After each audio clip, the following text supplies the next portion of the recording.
Mastering the Commute, your 6-minute traffic fix. Episode 14, Distracted Driving. It's not just the phone. Traffic and more traffic in 6 minutes. Randy, here's Randy Keith.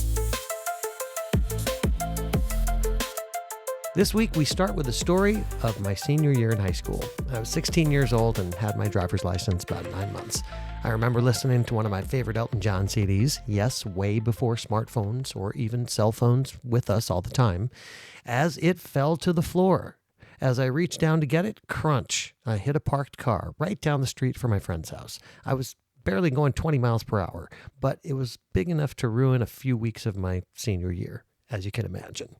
So I learned early on that anything can be a distraction, which is also a good analogy not just for driving, but also for life.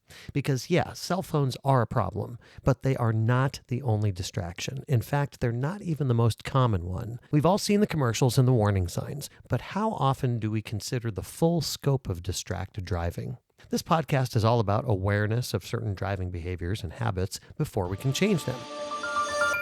Distracted driving is any activity that takes your attention away from the task of driving. The National Highway Traffic Safety Administration breaks it into 3 types. 1, visual, taking your eyes off the road. 2, manual, taking your hands off the wheel. And 3, cognitive, taking your mind off driving. Texting or being on your phone really in any way hits all 3, but so do a bunch of other things that you probably don't consciously think about. Eating that drive-through burger, that's a visual and manual distraction. Trying to turn to check on your kid in the back seat, that's all 3. Having a heated argument with your passenger, been there, done that. Pure cognitive overload. And let's be real, most of us multitask behind the wheel every day.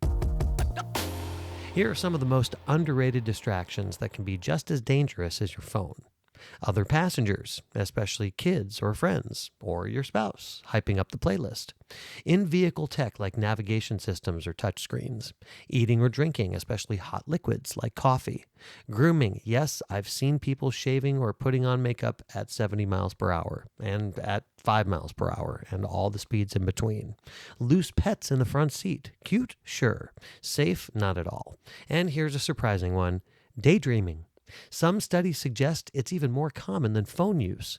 You're staring at the road, but your brain is a million miles away. How many times have you asked yourself, what did I just do in the last 5 minutes? Where was I? That's a cognitive distraction, and it can be deadly. According to that NHTSA, in 2022, distracted driving claimed over 3,500 lives in the U.S. alone. That's nearly 10 deaths every single day. And it's probably underreported since it's hard to prove distraction after a crash. Dr. Rick August, the driving expert behind Smart Drive Test and one of my favorite references, puts it this way. Distraction is anything that removes your focus from driving. It doesn't matter if it's your phone, your passengers, or even your own thoughts.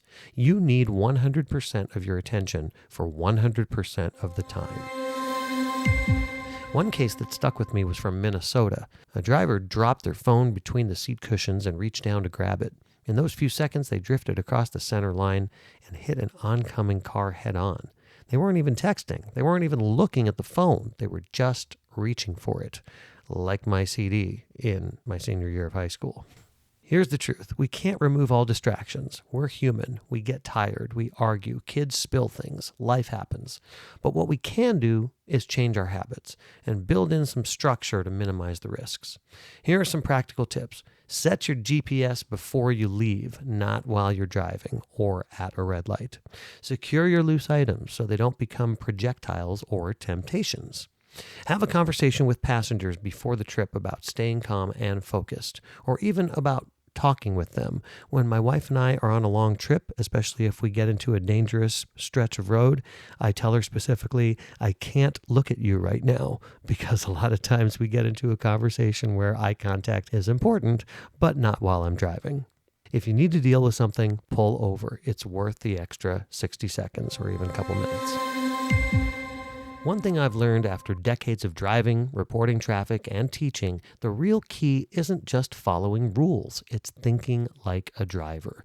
Distracted driving isn't just about bad behavior, it's about not being present. Driving is a task, a real one that deserves the same attention as any job or performance. You don't check your phone in the middle of a job interview or on stage at a concert. Why would you do it on a freeway where everyone's lives are literally on the line? This point goes back to my father embedding in my head when he taught me how to drive at age 15 that he hated when I was driving around other teenagers, or worse yet, in a vehicle as a passenger with them driving in our teenage years. He couldn't have even imagined the exponentially greater list of distractions we have now 30 years later. Now, many car insurance companies supply safe driving transponders and apps, which will measure the degree to which you are following, well, basically smart driving principles, as we teach in this podcast. So the next time you're on the road, ask yourself, what's distracting me right now? Am I really focused or just going through the motions?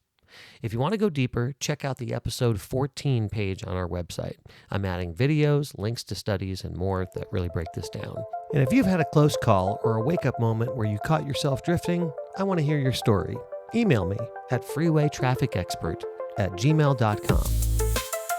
Follow me on social media at Mastering the Commute on Facebook and YouTube, where I post daily shorts and weekly podcast video episodes. Please leave a review, and share this episode if you found it useful. Until next week, drive safe and drivesmarternow.com.